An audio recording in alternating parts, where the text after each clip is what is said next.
Há coisas que só o tempo consegue guardar, segredos enterrados tão fundo na alma que nem o próprio coração ousa desenterrar. Durante 40 anos, um homem esperou. 40 anos, olhando pela mesma janela, sentado na mesma cadeira de balanço, com os olhos voltados para aquela estrada de terra que cortava a fazenda ao meio. E todos os dias, ao pôr do sol, quando as sombras ficavam compridas e o céu se tingia de laranja e vermelho, ele repetia o mesmo ritual. Acendia a lamparina da varanda e esperava, porque uma promessa feita com o coração não envelhece, ela apenas aguarda. E naquele entardecer, quando o céu parecia sangrar de tanta beleza, alguém finalmente bateu à sua porta. Seu nome era Antônio, mas todos na região o conheciam apenas como o velho da fazenda. Não por desrespeito, mas porque ele parecia ter nascido velho, carregando nos ombros um peso que ninguém conseguia ver, mas todos sentiam.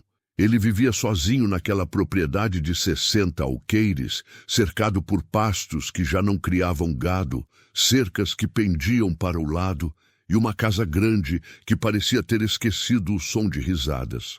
A tinta das paredes descascava em pedaços, como pele velha que cai, e o telhado tinha telhas faltando, deixando a chuva entrar e criar manchas de umidade que pareciam lágrimas escorrendo pelas paredes. A fazenda já foi próspera. Houve um tempo em que aquelas terras alimentavam dezenas de famílias, quando o curral estava sempre cheio e a casa grande recebia visitas aos domingos. As mulheres traziam bolos, os homens jogavam truco na varanda e as crianças corriam descalças pelo quintal, enchendo o ar com gargalhadas que ecoavam pelos pastos. Mas isso foi há muito tempo. Tão distante que até as fotografias na parede pareciam ter desbotado, não pela ação do sol, mas pelo peso da saudade que impregnava cada cômodo daquela casa. Antônio tinha 82 anos, magro, curvado pelo tempo, mas com olhos que ainda brilhavam quando olhava para aquela estrada. Suas mãos eram marcadas por calos antigos, cicatrizes de uma vida de trabalho duro, e seus dedos tremiam levemente quando segurava a xícara de café pela manhã. Ele acordava sempre antes do sol nascer, não porque precisasse, mas porque o silêncio da madrugada era o único momento em que conseguia conversar com suas lembranças sem que doesse tanto. Naquele silêncio, antes dos pássaros começarem seu canto, ele podia ouvir as vozes que já não existiam mais, o riso de Helena ecoando pela cozinha, os pés descalços de Miguel correndo pelo corredor. Todas as manhãs ele caminhava até o portão da fazenda. Seus passos eram lentos, arrastados, acompanhados apenas pelo som dos pássaros e do vento que balançava as folhas dos eucaliptos. O caminho até o portão era de 200 metros, mas levava 15 minutos para percorrê-lo. Cada passo doía. Não apenas pelas pernas cansadas e pelos joelhos que reclamavam a cada movimento, mas porque cada passo o levava para mais perto daquela esperança que ele carregava como um fardo sagrado. Chegava até o portão, colocava a mão sobre a madeira gasta pelo tempo, sentindo as farpas que ele já não tinha forças para lixar, e olhava para a estrada, vazia, sempre vazia. A poeira vermelha da terra se misturava com o vento, criando redemoinhos que dançavam na distância como fantasmas brincando. Então voltava, preparava seu café em um bule velho que já tinha mais de 50 anos, sentava na varanda e esperava. Os vizinhos sentiam pena dele. Dona Maria, que morava na fazenda ao lado, a 3 quilômetros de distância, às vezes aparecia com marmitas, achando que ele estava passando fome. Ela subia os degraus da varanda com cuidado, sempre com aquele sorriso triste de quem quer ajudar, mas não sabe como. Trazia arroz, feijão, um pedaço de carne assada, tudo ainda quente, embrulhado em panos de prato floridos. Mas Antônio sempre agradecia com educação, com aquele aceno de cabeça que era mais gesto que palavra, e deixava a comida sobre a mesa, intocada. No dia seguinte, quando Dona Maria voltava, encontrava o prato ainda cheio, as moscas zumbindo ao redor. Não era fome física que o consumia. Era uma fome da alma. O tipo de vazio que nenhuma comida no mundo consegue preencher. O tipo de fome que corrói por dentro, devagar, como ferrugem em ferro velho. Ele falava pouco. Quando perguntavam se precisava de algo, apenas balançava a cabeça e sorria tristemente, com aquele sorriso que não chegava aos olhos, que era mais uma máscara do que uma expressão genuína. Mas à noite, quando achava que ninguém podia ouvi-lo, quando a escuridão tomava conta da fazenda e apenas a lamparina iluminava a varanda com sua luz fraca e tremulante, ele conversava. Conversava com o vento, com as estrelas, com as sombras que dançavam nas paredes da casa, e sempre repetia as mesmas palavras, em um sussurro que parecia oração, que parecia súplica, que parecia promessa. Eu prometi que estaria aqui, e eu vou estar, sempre. Para entender Antônio, era preciso voltar no tempo. 40 anos, 3 meses e 17 dias. Ele contava, todo santo dia. Ele contava.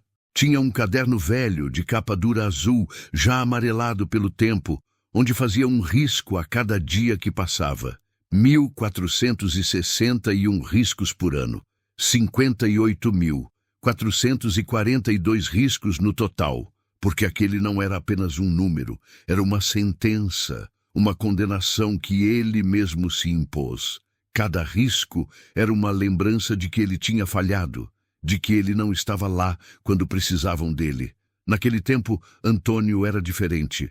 Tinha cabelos negros como carvão, ombros largos que carregavam sacos de ração como se fossem plumas, e uma voz profunda que enchia a casa, que fazia as paredes vibrarem quando ele cantava nas manhãs de domingo. Era casado com Helena, uma mulher de riso fácil e mãos gentis, que transformava qualquer canto daquela fazenda em um pedaço de céu. Helena tinha olhos cor de mel, cabelos castanhos que caíam em ondas pelos ombros, e um jeito de olhar para Antônio que fazia ele se sentir o homem mais importante do mundo. Ela cozinhava como ninguém. O cheiro de seu bolo de fubá podia ser sentido do outro lado da fazenda, atraindo vizinhos como abelhas atrás de mel. E ela nunca reclamava. Mesmo nos dias difíceis, quando o dinheiro era pouco e a comida escassa, ela sorria e dizia que Deus proveria. E sempre provia. Eles tinham um filho, Miguel, um menino de 12 anos, de olhos curiosos, cor de avelã, que brilhavam quando descobria algo novo, e pés descalços que estavam sempre sujos de terra vermelha, que corriam pelos pastos como se o mundo inteiro fosse dele. Miguel era magro, todo joelho ralado e cotovelo machucado, com um sorriso banguela que derreteria o coração mais frio. Ele adorava subir nas árvores, especialmente na mangueira grande perto da casa, de onde tinha caído uma vez e ganhado aquela cicatriz na sobrancelha, uma marquinha fina que Helena dizia ser a marca do anjo da guarda pegando ele antes que batesse a cabeça. Miguel seguia o pai para todo lado. Acordava antes do sol nascer só para acompanhar Antônio no trato dos animais. Fazia perguntas sem parar. Pai, por que o céu é azul? Pai, para onde vão os pássaros quando chove? Pai, quando eu crescer, vou ser forte como o Senhor? A vida era simples, mas era boa. Havia amor naquela casa. O tipo de amor que não precisa de palavras, que está no café quente pela manhã, deixado na mesa exatamente como Antônio gostava, com 2 colheres de açúcar, no cobertor dobrado na cama com aquele cuidado que só mãos de mulher que ama sabem ter, no silêncio confortável ao fim do dia, quando os 3 sentavam na varanda e apenas existiam juntos, vendo o sol se pôr e ouvindo o canto dos grilos começando sua sinfonia noturna. Mas então veio a seca. Uma seca cruel, daquelas que parecem castigo divino, que rachava a terra em fendas profundas como feridas abertas, e matava o gado um por um, deixando carcaças espalhadas pelos pastos como monumentos à desesperança. Os pastos viraram pó. A grama verde que antes cobria tudo como um tapete se transformou em feno seco que se desfazia ao toque. As contas se acumulavam. O armazém da cidade já não dava mais fiado. O banco mandava cartas ameaçadoras. E Antônio, orgulhoso como era, com aquele orgulho de homem do interior que prefere morrer a pedir ajuda, não conseguia aceitar estender a mão. Ele trabalhava de sol a sol, mas não era suficiente. A fazenda estava morrendo, e ele sentia que estava falhando como homem, como pai, como provedor. Via Helena esconder as lágrimas quando achava que ele não estava olhando. Via Miguel usar as mesmas roupas, já remendadas várias vezes, porque não tinha dinheiro para novas. Foi quando apareceu a oportunidade. Um trabalho em São Paulo, construção civil. Um primo distante que trabalhava lá conseguiu uma vaga para ele. Pagava bem, muito bem, o suficiente para salvar a fazenda, quitar as dívidas e ainda sobrar para dar um futuro melhor para Miguel. Mas ele teria que ir sozinho, ficar 6 meses, talvez 1 ano, longe da família, longe de tudo que conhecia. Helena não queria. Quando Antônio contou, ela ficou pálida.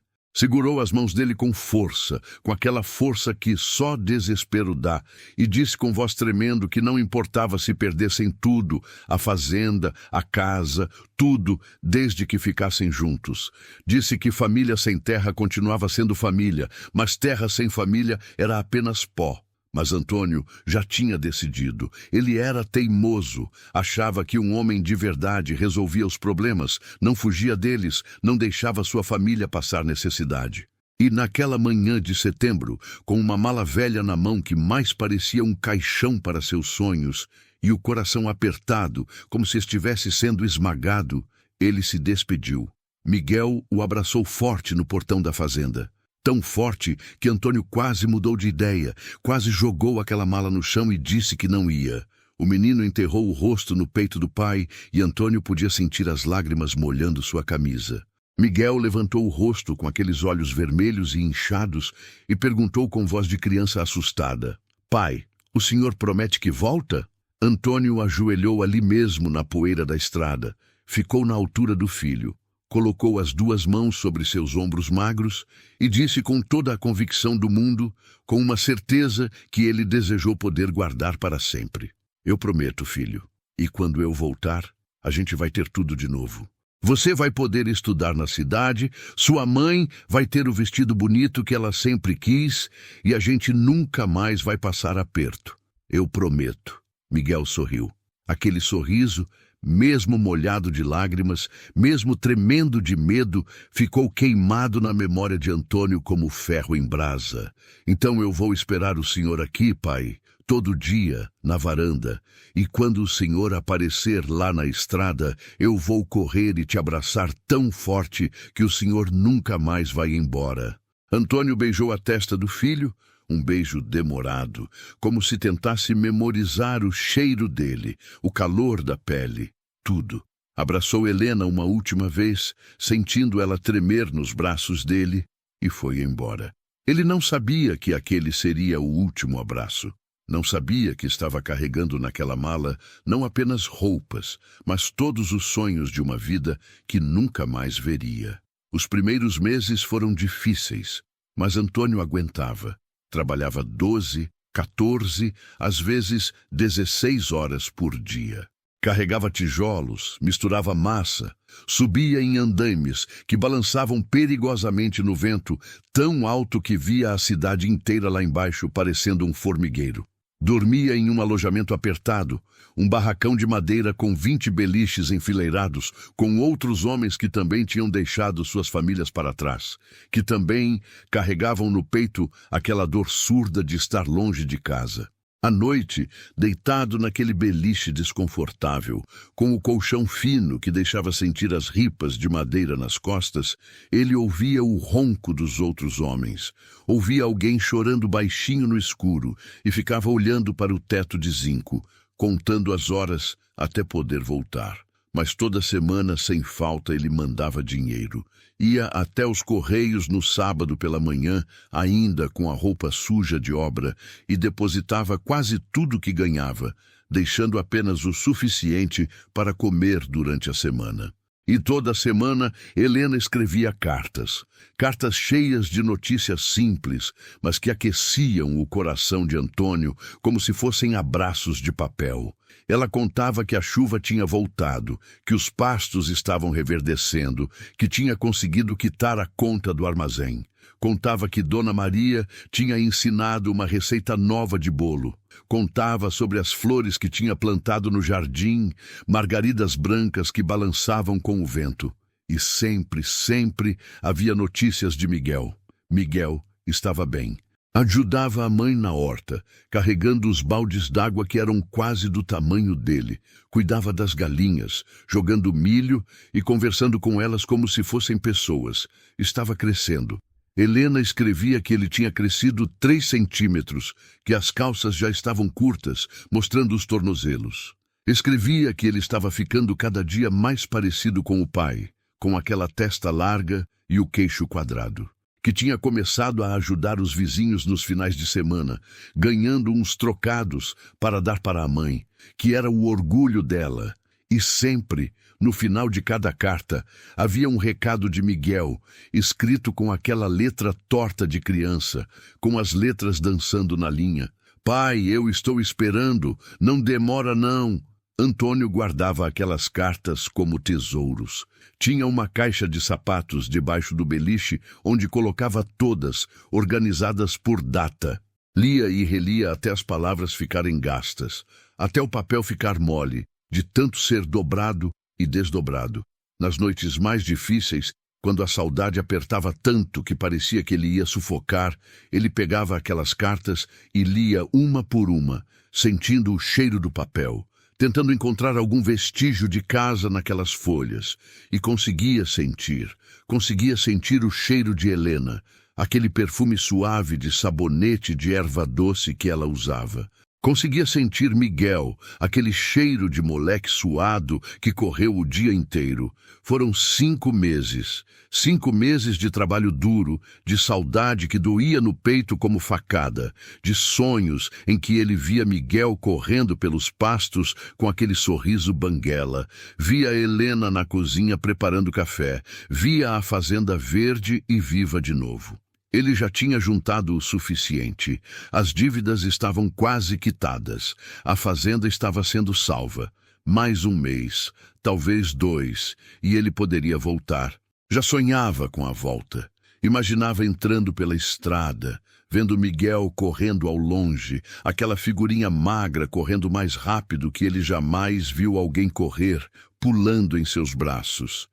Imaginava abraçando Helena na cozinha, rodopiando com ela como faziam quando eram jovens. Imaginava sentando na varanda com os dois, contando sobre São Paulo, sobre os prédios tão altos que pareciam tocar o céu, sobre as luzes da cidade que nunca apagavam. Foi numa terça-feira, dia 6 de fevereiro de 1985. O dia que Antônio nunca conseguiu esquecer. O dia que matou parte dele e condenou o resto a uma vida de espera. O sol estava quente, o céu azul sem uma única nuvem. O tipo de dia que enganava, que parecia perfeito demais para esconder a tragédia que estava prestes a acontecer. Antônio estava no 10º andar de uma construção, colocando tijolos, quando o encarregado o chamou. O homem tinha um rosto estranho, um misto de pena e desconforto, e falou baixo. Antônio, tem um telefone para você lá embaixo. Disseram que é urgente. O coração de Antônio gelou. Literalmente gelou, como se alguém tivesse jogado um balde de água fria dentro do peito dele. Telefone nunca era coisa boa. Pessoas não ligavam para dar boas notícias, não gastavam dinheiro com ligação para dizer que está tudo bem.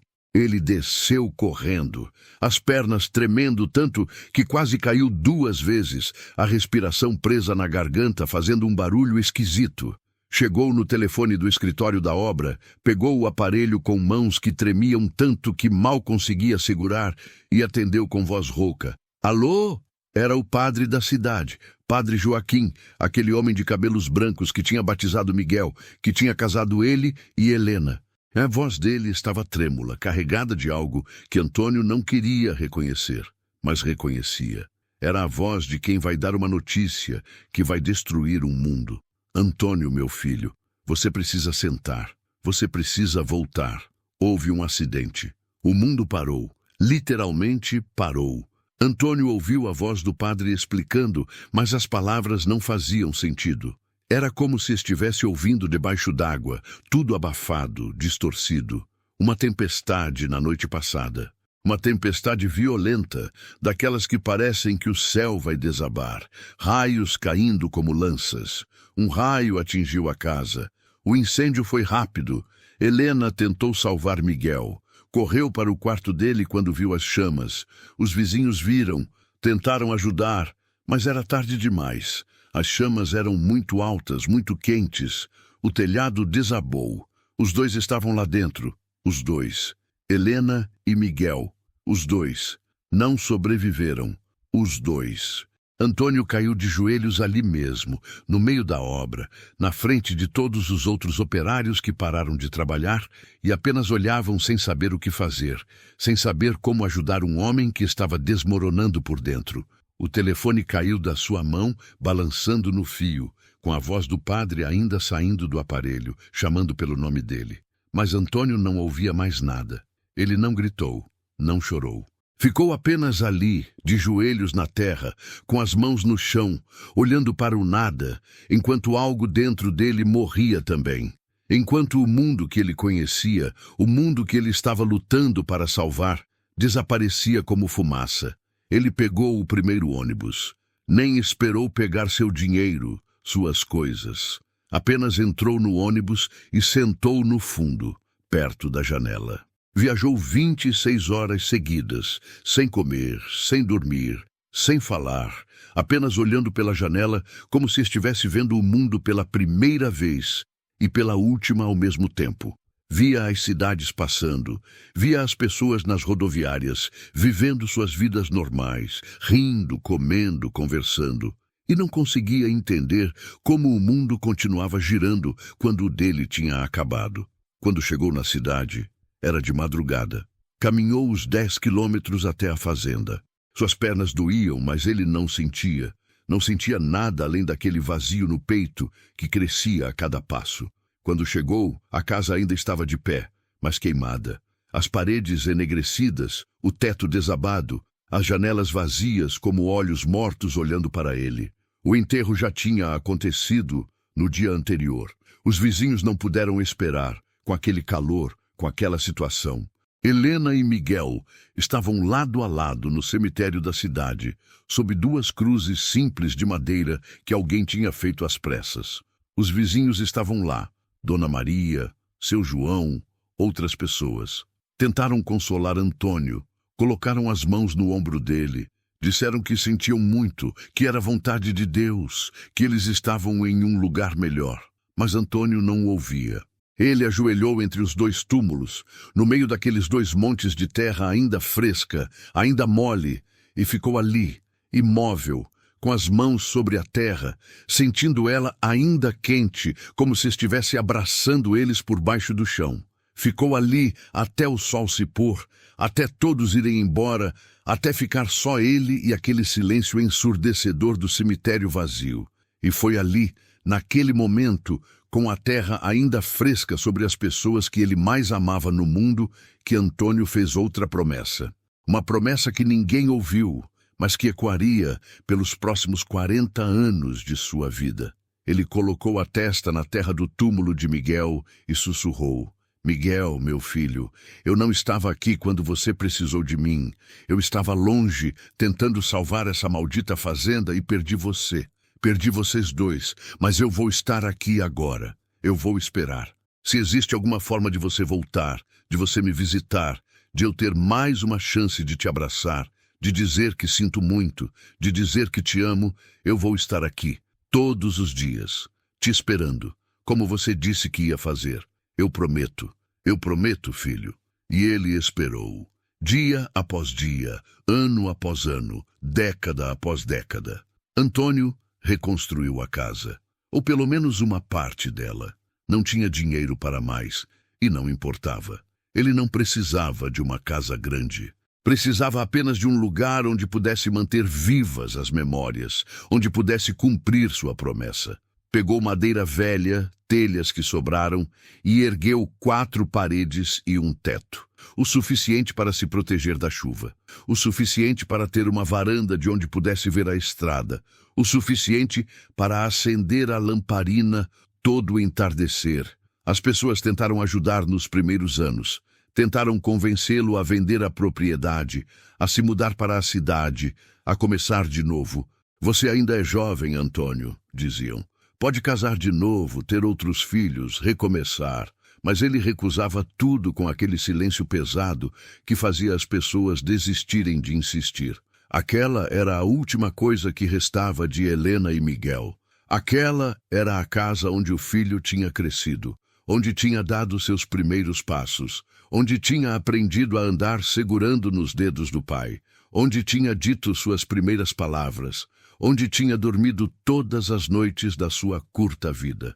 Aquela era a terra onde Helena tinha plantado suas flores, onde tinha pendurado roupa no varal, cantando baixinho, onde tinha sonhado com um futuro que nunca chegou.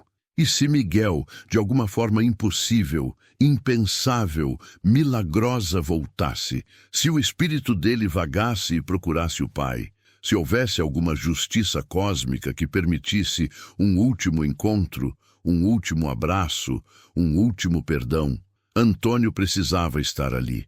Não podia arriscar não estar. Os anos passaram pesados como chumbo. Antônio envelheceu rápido, como se cada dia contasse por 10.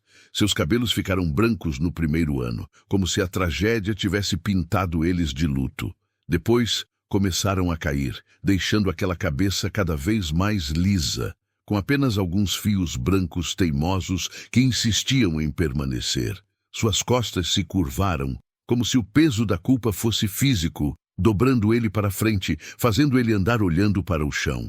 Suas mãos desenvolveram um tremor constante que piorava quando estava nervoso ou emocionado. Sua pele ficou manchada, enrugada, fina como papel de seda que rasga ao menor toque. Mas todo dia, sem falta, ele acordava antes do sol. Caminhava até o portão, mesmo quando as pernas doíam tanto que cada passo era uma tortura, e olhava para a estrada. Vazia, sempre vazia. Apenas aquela terra vermelha se estendendo até o horizonte, cortada pelo asfalto rachado, com o calor fazendo o ar ondular e criar miragens na distância. Às vezes ele via coisas, uma figura caminhando, um menino correndo, mas quando piscava, sumia. Eram apenas truques da mente cansada, da esperança desesperada, do coração que se recusava a aceitar o que a razão já sabia. E toda noite, ao pôr do sol, ele acendia a lamparina na varanda. Aquela mesma lamparina de querosene que estava na casa antes do incêndio, que ele tinha encontrado nos escombros, amassada, mas ainda funcionando, como um milagre.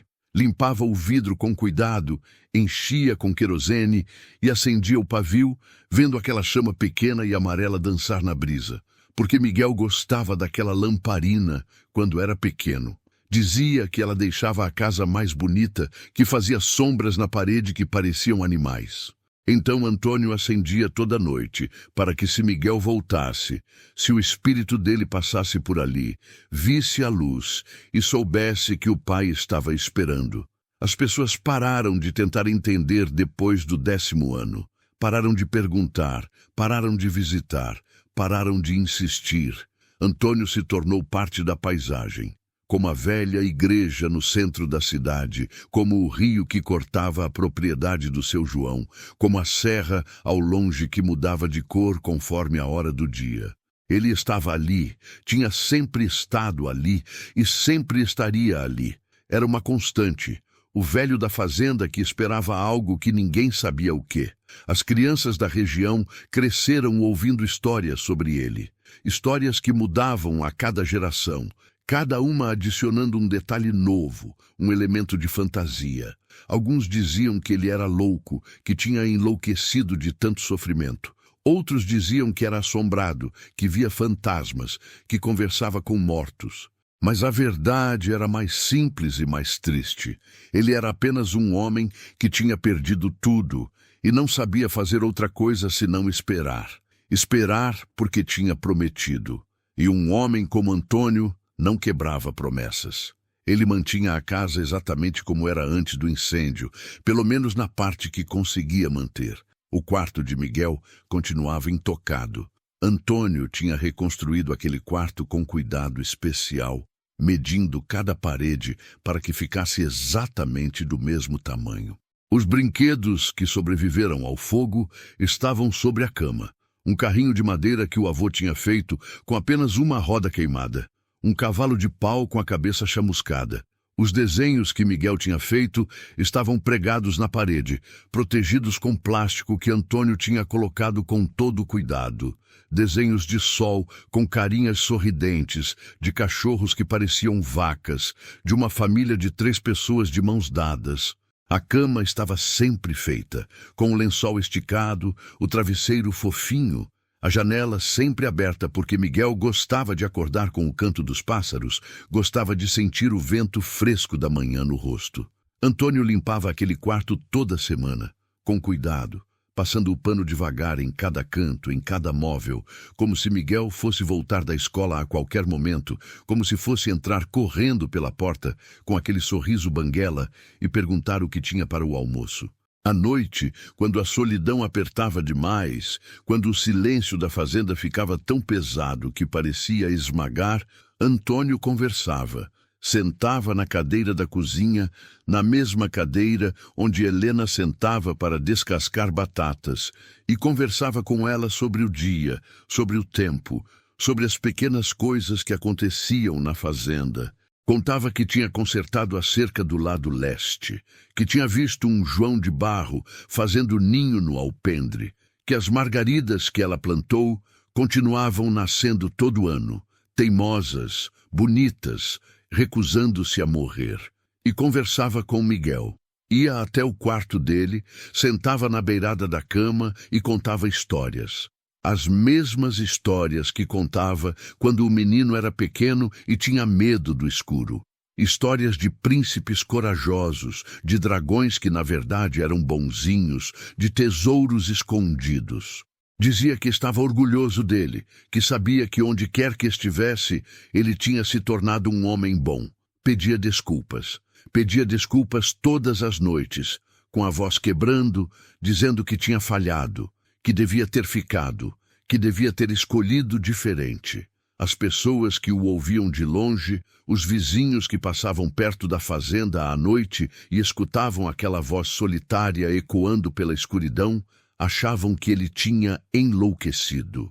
Dona Maria dizia para o marido que era triste ver um homem assim, perdido na própria mente. Mas para Antônio, aquelas conversas eram a única coisa que o mantinha vivo, que o mantinha são. Porque se ele parasse de falar com eles, seria como admitir que eles realmente se foram. E ele não podia fazer isso. Não podia deixar eles morrerem 2 vezes. Primeiro no corpo, depois na memória. Então ele falava, e na escuridão daquela casa velha, por um momento, era possível acreditar que eles ouviam.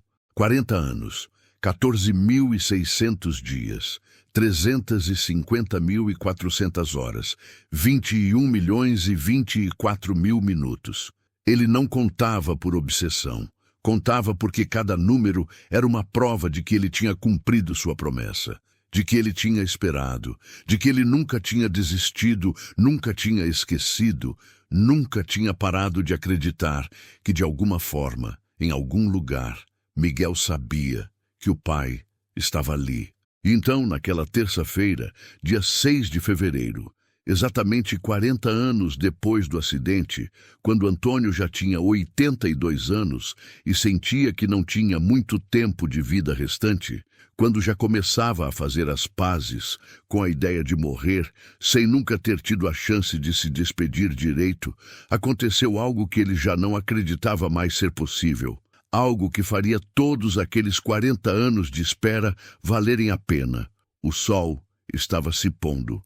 Aquele mesmo laranja e vermelho que Antônio via todos os dias há 4 décadas. O céu estava pintado com cores tão intensas que pareciam irreais, como se Deus estivesse fazendo um quadro só para aquele momento.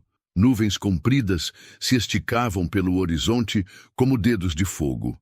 e o sol, gordo e vermelho, tocava a linha da serra ao longe, fazendo tudo brilhar com aquela luz dourada que só existe nos últimos minutos do dia.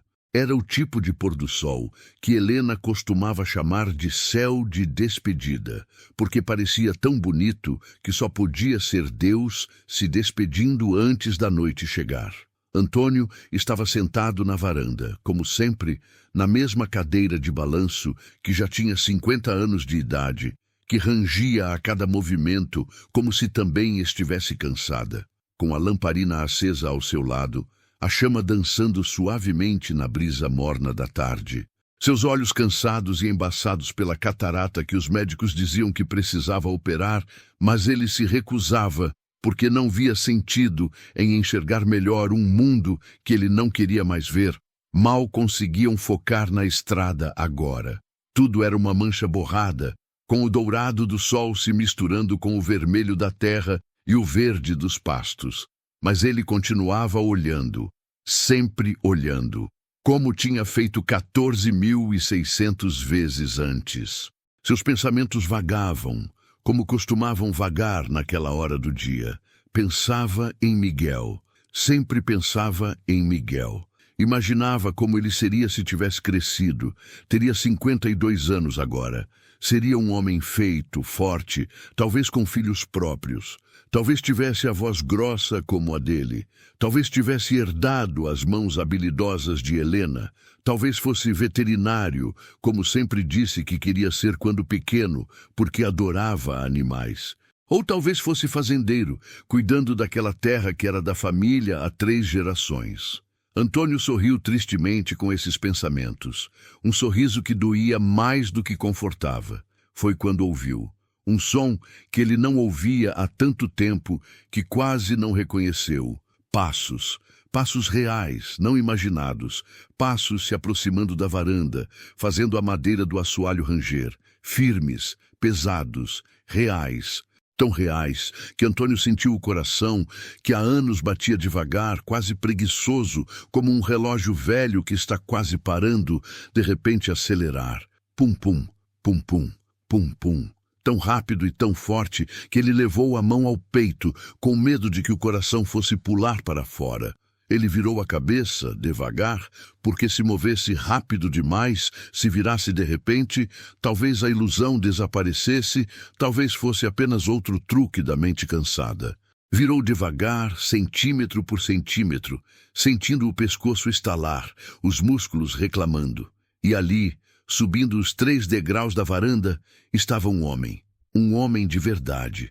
Não um fantasma, não uma miragem, não um sonho.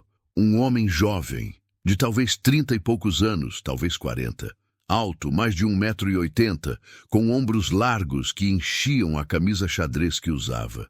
Tinha uma mochila verde nas costas, daquelas de viagem, pesada, cheia. Calça jeans suja de poeira vermelha. Botas de caminhada gastas. E olhos. Olhos que mesmo na luz fraca do entardecer, mesmo com a visão ruim de Antônio, brilhavam com algo. Gentileza, cansaço e algo mais. Algo familiar que fez o coração de Antônio quase parar. O homem parou ao ver Antônio, paralisando no último degrau, como se também estivesse surpreso. Ficaram ali por um segundo que pareceu durar uma eternidade, apenas se olhando. O homem quebrou o silêncio primeiro, com voz calma, uma voz grave, mas suave. Boa noite, senhor. Desculpe incomodar a essa hora. Meu carro quebrou alguns quilômetros daqui na estrada. A bateria pifou, acho, e meu celular está sem sinal. Vi a luz da lamparina e pensei em pedir ajuda. Eu posso usar seu telefone? Ou se o senhor souber de algum mecânico na região que faça visita? Antônio não respondeu. Não conseguia. As palavras tinham evaporado da sua boca. Ele apenas olhava para o homem com uma intensidade que teria assustado qualquer um, com olhos arregalados que tentavam focar, que tentavam ver cada detalhe daquele rosto. Porque tinha algo ali, algo nos olhos, algo no formato do rosto, algo no jeito que ele inclinava a cabeça levemente para o lado quando falava, algo que fazia o peito de Antônio apertar de uma forma que ele não conseguia explicar, que não conseguia entender, mas que sentia no fundo da alma. Senhor, o senhor está bem? Perguntou o homem, dando um passo à frente, genuinamente preocupado. Ele tinha medo que o velho estivesse passando mal, que fosse ter um ataque do coração ali na frente dele. Quer que eu chame alguém? Tem mais alguém na casa? Foi então que Antônio viu. A luz da lamparina estava batendo no rosto do homem de um jeito específico, criando sombras, destacando feições. E ali, na sobrancelha esquerda, havia uma cicatriz, pequena, fina, quase imperceptível. Uma marquinha que poderia passar despercebida, mas Antônio conhecia aquela cicatriz. Tinha visto ela 1000 vezes. Tinha beijado aquela cicatriz quando era fresca. Tinha passado mercúrio cromo. Tinha segurado um menino chorando, dizendo que ia ficar uma marca feia. Exatamente como a cicatriz que Miguel tinha ganhado quando caiu da mangueira tentando pegar o fruto mais alto quando tinha 8 anos. As mãos de Antônio começaram a tremer. Não o tremor constante da idade, que ele já tinha se acostumado, mas um tremor violento de algo muito maior. Reconhecimento, impossibilidade, esperança, medo, alegria, tudo misturado numa emoção tão forte que seu corpo não sabia como processar. Ele tentou se levantar da cadeira, mas as pernas não obedeceram. Tentou falar, mas a voz saiu apenas como um sussurro rouco, quebrado. Miguel? O homem franziu a testa confuso. Deu mais um passo à frente, agora realmente preocupado com o estado do velho. Não, senhor. Meu nome é Rafael, Rafael dos Santos. Eu não sou, espera. Ele parou, processando o nome que o velho tinha dito. Processando o jeito que ele tinha dito. Com tanta dor, tanta esperança, tanto amor, que era impossível não sentir. Miguel. O senhor conheceu alguém chamado Miguel Santos, o sobrenome de Antônio, o sobrenome da família. A família que tinha chegado naquela região há quase 100 anos, que tinha construído aquela fazenda do zero, que tinha sobrevivido secas e enchentes e todo tipo de dificuldade. Santos. Quem? Quem são seus pais? Perguntou Antônio, a voz falhando, quebrando em cada palavra. Ele se agarrou nos braços da cadeira de balanço com tanta força que os nós dos dedos ficaram brancos. De onde você é? Por que você veio aqui? Rafael hesitou. Havia algo na urgência daquele velho, na forma como ele olhava, como se estivesse vendo um fantasma que o deixava desconfortável, mas ao mesmo tempo tocado. Havia tanta emoção crua naquele rosto enrugado, tanta necessidade, que era impossível não sentir compaixão. Ele colocou a mochila no chão e se sentou nos degraus da varanda, ficando na altura dos olhos do velho. Eu fui adotado, senhor, disse Rafael devagar, com voz gentil. Nunca conheci meus pais biológicos. Me disseram que eles morreram quando eu era muito pequeno, num acidente. Eu tinha apenas algumas semanas de vida, dizem. Não tenho nenhuma memória deles. Ele olhou para as próprias mãos, um gesto que fazia sempre que falava sobre isso. Mas meus pais adotivos, eles me criaram com muito amor mesmo. Meu pai se chamava João, João dos Santos. Ele faleceu há 2 anos. Câncer. E minha mãe, Maria, morreu há 6 meses. Ela nunca se recuperou depois que papai se foi. Dizem que morreu de coração partido. Sua voz ficou embargada. Eles eram pessoas boas, me deram tudo. Educação, amor, valores. Eu sempre quis saber de onde vim. Quem eram meus pais biológicos. Por isso estou aqui, nesta região. Estou tentando descobrir. João. Antônio sussurrou o nome como se fosse uma oração. João dos Santos. O irmão de Helena. 2 anos mais novo que ela. Um homem bom, trabalhador, que tinha se mudado para Minas Gerais há tanto tempo, antes de tudo acontecer. Eles perderam contato depois do acidente. Antônio estava tão afundado na própria dor que deixou todos os laços se romperem. João dos Santos, alto com uma pinta no pescoço, que trabalhava com madeira? Rafael arregalou os olhos. Sim, exatamente! Ele era marceneiro, uma das melhores marceneiros da região. O senhor o conhecia. As lágrimas começaram a descer pelo rosto de Antônio. 40 anos de lágrimas contidas, 40 anos de dor engasgada, 40 anos de culpa e saudade e arrependimento, tudo jorrando de uma vez. Elas desciam pelos sulcos profundos do rosto enrugado, molhando a barba branca mal feita, pingando no colo. E ele não tentou esconder, não tentou limpar, apenas deixou fluir enquanto olhava para Rafael como se estivesse vendo a coisa mais preciosa do mundo. Ele era irmão da minha esposa, disse Antônio, a voz quebrando completamente, se despedaçando em soluços. Helena, sua mãe biológica. E você tem quantos anos, filho?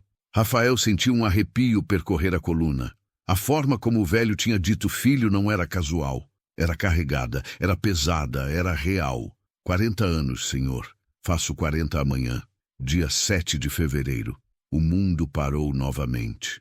Mas dessa vez não foi de dor. Foi de algo que Antônio havia esquecido completamente o que era. Algo tão estranho, tão distante, que ele nem reconhecia mais. Algo quente que irradiava do peito, subia para a garganta, explodia atrás dos olhos.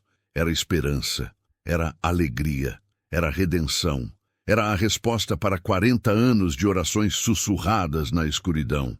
Era o milagre que ele nunca ousou realmente acreditar que aconteceria. Você nasceu dia 7 de fevereiro, disse Antônio, mal conseguindo formar as palavras entre os soluços.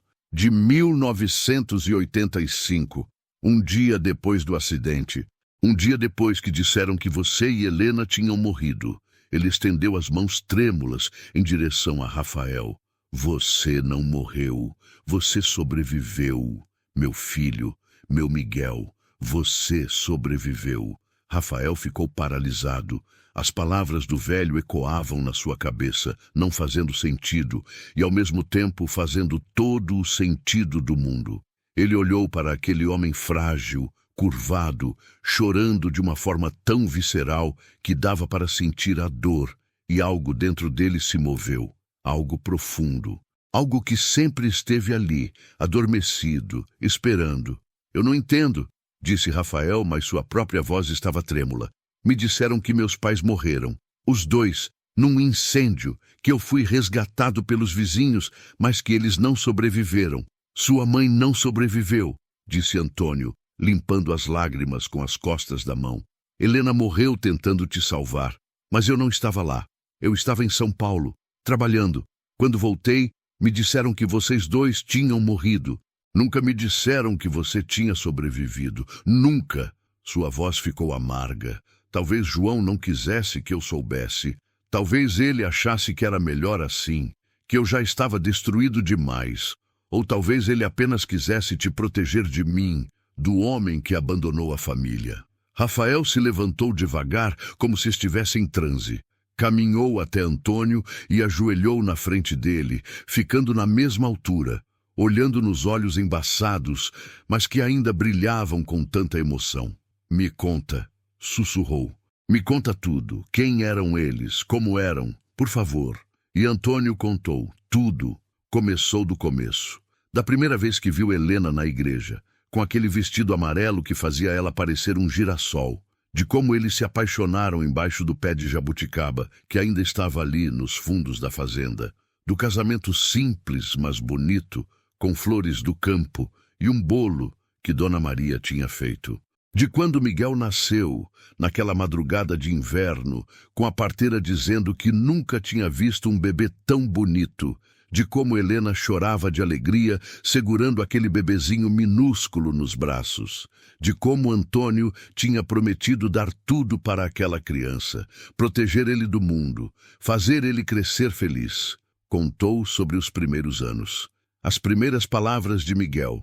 Papá foi a primeira, depois mamã, depois Boí, quando via o gado nos pastos. Os primeiros passos cambaleantes, com os braços esticados e aquele sorriso desdentado.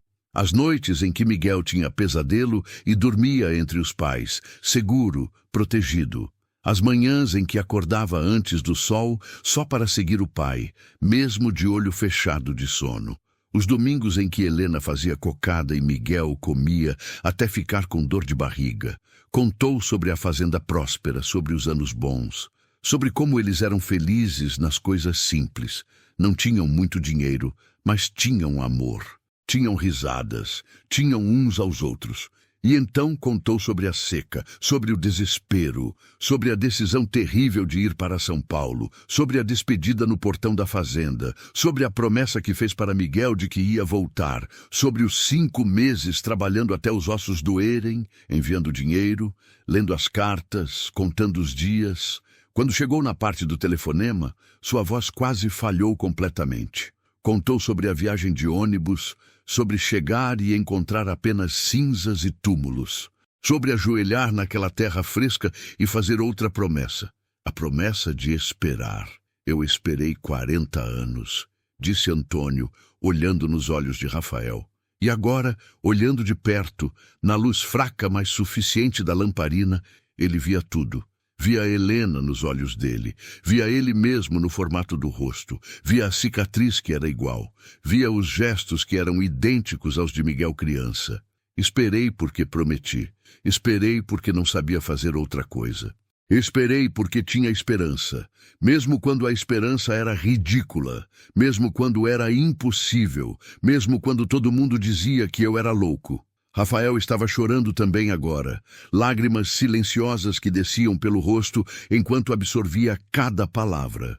Porque pela primeira vez na vida, aquele homem que sempre se sentiu deslocado, que sempre teve um buraco na alma por não conhecer sua origem, que sempre sonhava com lugares que não conhecia e pessoas que não lembrava, estava entendendo de onde veio, estava encontrando suas raízes, estava descobrindo quem era. Eu sempre senti que faltava algo, disse Rafael com voz embargada. Sempre. Mesmo amando meus pais adotivos, mesmo tendo uma vida boa, sempre senti como se uma parte de mim estivesse faltando, como se eu não estivesse completo. Ele olhou ao redor, para a fazenda, para a casa velha, para os pastos sob a luz do entardecer. E algo dentro dele reconheceu aquele lugar, não com a mente, mas com o coração. Eu sempre tive sonhos estranhos, sonhos com uma casa de madeira, com uma varanda, com uma luz amarela de lamparina e com um homem alto, forte, que me chamava de filho e dizia que ia voltar. Antônio soluçou, um som profundo, visceral, de 4 décadas de dor sendo finalmente libertadas, de 4 décadas de culpa sendo finalmente aliviadas. Ele segurou as mãos de Rafael com uma força que parecia impossível para alguém tão frágil, tão velho. Apertou como se estivesse segurando a própria vida. Eu voltei, filho, sussurrou, colocando a testa na testa de Rafael. Um gesto íntimo, paternal, que transcendia o tempo. Eu voltei, mas era tarde demais. Ou eu pensei que era tarde demais. Eu achei que tinha perdido você. Eu achei que minha promessa não valia mais nada. Mas você estava vivo. O tempo todo. Você estava vivo e crescendo e se tornando um homem bom. E mesmo sem me conhecer, você voltou. Voltou para casa, no dia certo, 40 anos depois, no mesmo dia do acidente. Isso não é coincidência. Não pode ser. Rafael apertou as mãos do velho de volta. Eu voltei. Repetiu como se estivesse confirmando para si mesmo que aquilo era real. Eu sempre soube que tinha que vir para esta região. Nos últimos meses, depois que Mamãe Maria morreu, foi como se algo me puxasse, como se eu tivesse que estar aqui, hoje, neste dia. Não sei explicar. Eles ficaram assim por um tempo que poderia ser minutos ou horas, impossível saber. Apenas 2 homens, pai e filho, separados por 4 décadas de dor, mas unidos por um amor que a morte não conseguiu matar, que o tempo não conseguiu apagar, que a distância não conseguiu destruir. Quando finalmente se separaram, Antônio limpou as lágrimas e tentou sorrir. Um sorriso genuíno, o primeiro em 40 anos. Você quer entrar? Tem algo que eu quero te mostrar. Rafael ajudou Antônio a se levantar da cadeira. segurando ele com cuidado, sentindo como aquele homem era frágil, como cada osso se projetava sob a pele fina. Caminharam devagar até a casa, entrando pela porta que rangia. Antônio pegou a lamparina e levou Rafael pelo corredor estreito, passando pela sala simples, pela cozinha com fogão a lenha, até chegarem a um quarto no fundo. Ele abriu a porta devagar, como se estivesse abrindo um santuário. E, de certa forma, era. O quarto estava limpo, organizado, preservado. Uma cama de solteiro com lençol azul, brinquedos de madeira sobre o criado mudo, desenhos na parede, protegidos com plástico transparente, uma janela aberta por onde entrava a brisa da noite. Este era seu quarto, disse Antônio, a voz suave. Eu mantive tudo como era, limpo, esperando, caso você voltasse. Rafael entrou devagar, tocando as coisas com reverência. Pegou o carrinho de madeira, sentindo o peso dele, o entalhe tosco, mas cheio de amor. Olhou para os desenhos na parede. Um mostrava 3 pessoas. Um homem alto, uma mulher com cabelo comprido e uma criança pequena entre eles, todos de mãos dadas. Embaixo, escrito com aquela letra de criança que ainda não domina a escrita. Minha família. Família escrita errado, mas com tanto amor que a ortografia não importava. Eu fiz isso, sussurrou Rafael, tocando o desenho com o dedo. Ele não lembrava de fazer, não conseguia recuperar a memória, mas sabia. No fundo da alma, sabia. Eu desenhei isso.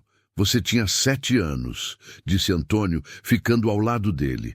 Foi logo depois que aprendeu a escrever.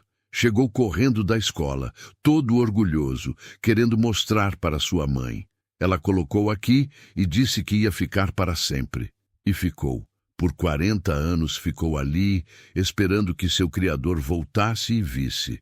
Rafael virou para Antônio, lágrimas correndo livremente agora. Eu sinto muito, disse. Sinto muito que o senhor tenha passado por isso sozinho. Sinto muito que eu não sabia. Sinto muito que eu não pude voltar antes. Antônio balançou a cabeça, também chorando. Não, você não tem nada de que se desculpar. Nada. Você era uma criança. Você sobreviveu. Você cresceu. Você se tornou um homem bom. Isso é tudo que Helena queria.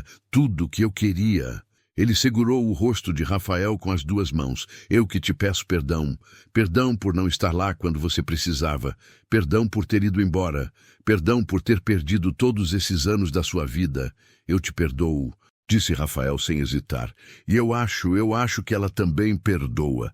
Mamãe Helena, acho que ela está em algum lugar vendo isso e está feliz que nós nos encontramos. Antônio abraçou Rafael então. Um abraço apertado, desesperado, de 2 almas que tinham sido separadas brutalmente e agora se encontravam novamente. Um abraço de pai e filho, de passado e presente, de dor e cura.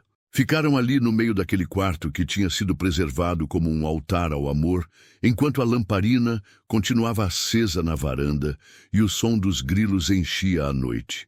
E pela primeira vez em 40 anos, Antônio sentiu algo que achava que nunca mais sentiria. Paz.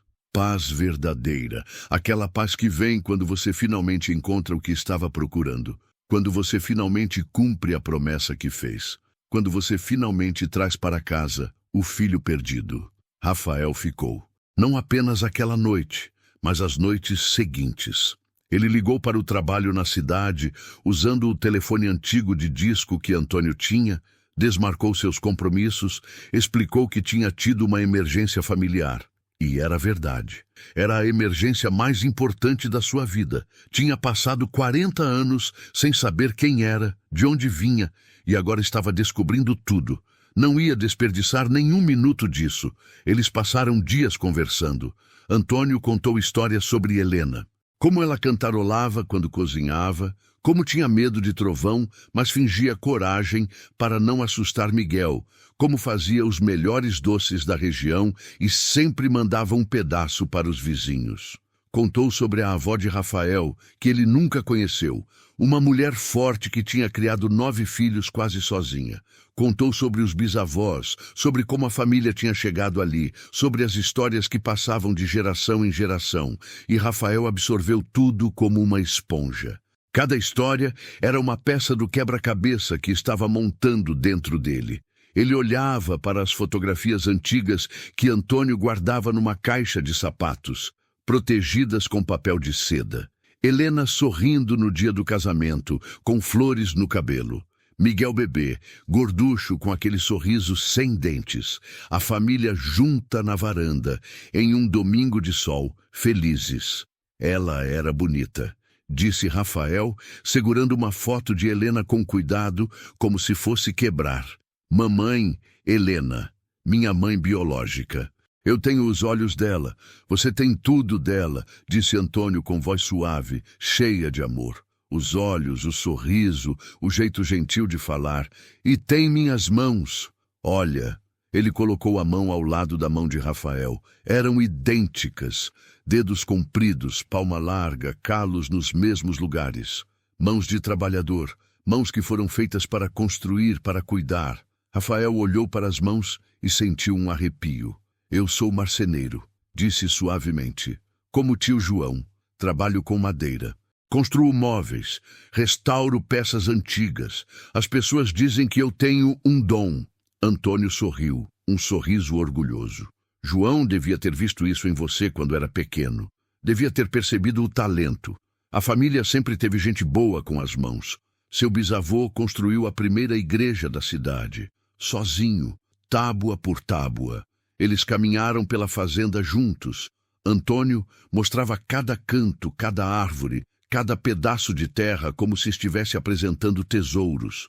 Ali era onde você aprendeu a andar. Apontou para um pedaço gramado perto da casa. Você levantou sozinho, deu 3 passos e caiu sentado. Começou a chorar, mas sua mãe aplaudiu tanto que você esqueceu e ficou rindo. Apontou para a mangueira grande. Aquela árvore. Foi lá que você caiu e ganhou a cicatriz. Eu estava no pasto, ouvi você chorando, corri tão rápido que quase quebrei o pescoço. Helena já estava lá, te segurando, limpando o sangue. Você estava com tanto medo, mas ela cantou aquela música que você gostava, e você parou de chorar. Que música? Perguntou Rafael, o coração apertado. Antônio pensou por um momento, depois começou a cantar com voz trêmula e fraca, mas cheia de amor. Boi da cara preta, pega essa criança que tem medo de careta, boi, boi, boi. Sua voz falhou. Era sua favorita. Você pedia toda noite antes de dormir. Rafael sentiu algo se mover dentro dele. Uma lembrança? Uma sensação? Não conseguia definir, mas era familiar. Profundamente familiar, e antes que percebesse, estava cantarolando junto, as palavras saindo de um lugar que ele não sabia que existia. Antônio parou e olhou para ele com lágrimas nos olhos. Você lembra? Eu não sei, disse Rafael também chorando. Eu não sei se lembro ou se é só. É como se meu corpo lembrasse, sabe? Como se cada célula em mim reconhecesse este lugar, estas histórias, você. Eles jantaram juntos aquela noite. Uma refeição simples que Antônio preparou com mãos trêmulas, mas determinadas. Arroz, feijão, um ovo frito, linguiça da cidade. Mas era a refeição mais significativa que qualquer um deles já tinha tido. Sentados na mesma mesa onde a família costumava sentar. Antônio na cabeceira, Rafael ao lado, no lugar que costumava ser de Miguel. E era como se Helena estivesse ali também, invisível, mas presente. Sorrindo ao ver aqueles dois juntos. Me conta sobre sua vida. Pediu Antônio entre uma garfada e outra. Conta tudo. Eu quero saber como você cresceu, o que você virou, se você é feliz. E Rafael contou. Contou sobre crescer em Minas Gerais, numa cidade pequena parecida com aquela. Sobre João e Maria, que foram pais maravilhosos, que o criaram com amor incondicional. Sobre estudar, sobre descobrir a paixão por madeira, sobre abrir sua própria oficina. Contou sobre relacionamentos que não deram certo, porque ele sempre sentia que faltava algo, que não estava completo. Contou sobre a sensação de estar sempre procurando algo sem saber o quê. Mas agora eu sei. disse Rafael, olhando para Antônio com um sorriso molhado de lágrimas. Estava procurando você. Estava procurando este lugar. Estava procurando saber de onde eu vim, quem me fez quem eu sou. Quando o cansaço finalmente veio, já passava da meia-noite. As estrelas brilhavam lá fora com uma intensidade que só existe longe das cidades, e os grilos cantavam sua sinfonia interminável. Antônio caminhou até o quarto de Miguel, com Rafael ao seu lado, devagar, apoiado no braço do filho. "Você quer dormir aqui?" perguntou Antônio, acendendo a lamparina do quarto. A luz fraca e amarela iluminou o espaço pequeno, mas cheio de amor. Rafael olhou para o quarto. Seu quarto. Um quarto que tinha sido preservado com dedicação religiosa, esperando por ele por 40 anos. Olhou para a cama de solteiro, para os brinquedos, para os desenhos na parede. E pela primeira vez em 40 anos de vida, ele se sentiu em casa de verdade. Não apenas fisicamente, mas espiritualmente, como se cada pedaço dele que estava espalhado, perdido, finalmente tivesse encontrado seu lugar. "Sim", disse ele sorrindo através das lágrimas. Eu quero muito." Antônio ajudou Rafael a arrumar a cama, sacudindo o lençol que tinha guardado limpo no armário, colocando um travesseiro que cheirava a lavanda porque Helena sempre guardava assim. E quando Rafael deitou naquela cama, quando colocou a cabeça naquele travesseiro, algo dentro dele relaxou completamente. Era como se tivesse estado tenso a vida inteira e finalmente pudesse descansar. Antônio ficou na porta por um momento, apenas olhando aquele homem na cama, que costumava ser de seu filho. E, de repente, não era um homem de 40 anos ali. Era Miguel com 12 anos, depois com 8, depois com 5, depois bebê. Todas as idades se sobrepondo. Passado e presente se fundindo em um único momento de redenção. "Boa noite, filho", sussurrou Antônio, a voz embargada.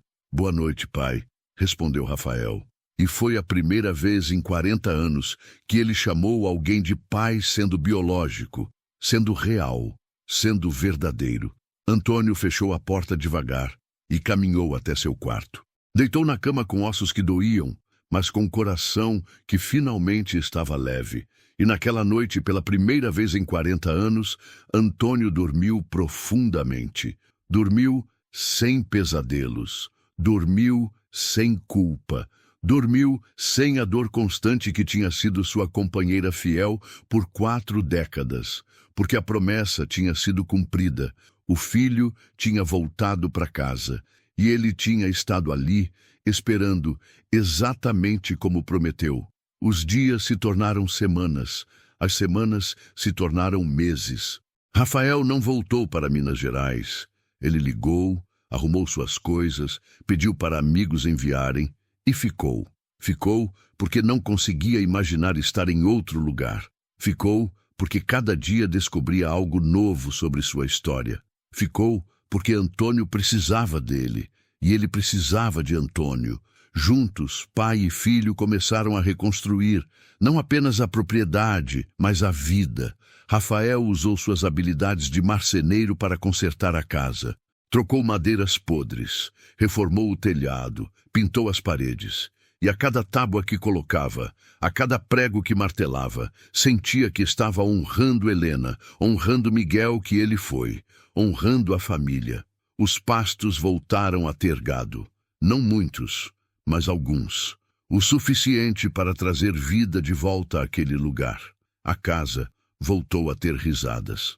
Rafael contava piadas ruins que fazia Antônio rir até doer a barriga, algo que ele não fazia há décadas.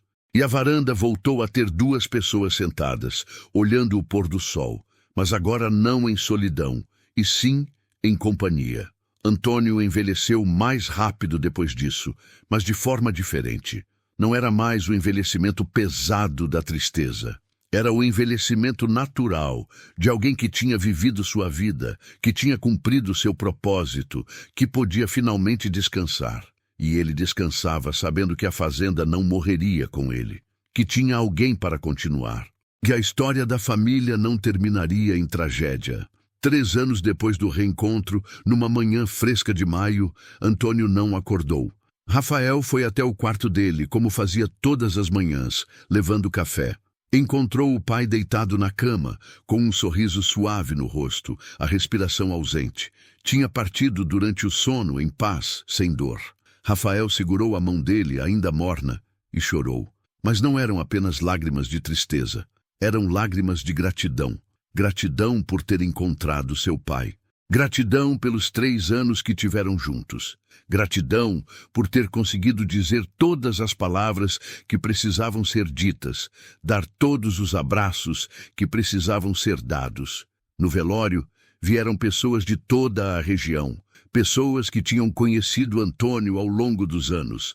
Dona Maria, já bem velhinha, segurou as mãos de Rafael e disse com voz trêmula: "Seu pai esperou a vida inteira por você, e você voltou. Isso é amor verdadeiro."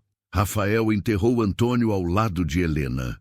Colocou a foto dos 3 juntos, aquela da varanda, dentro do caixão, para que eles ficassem juntos para sempre.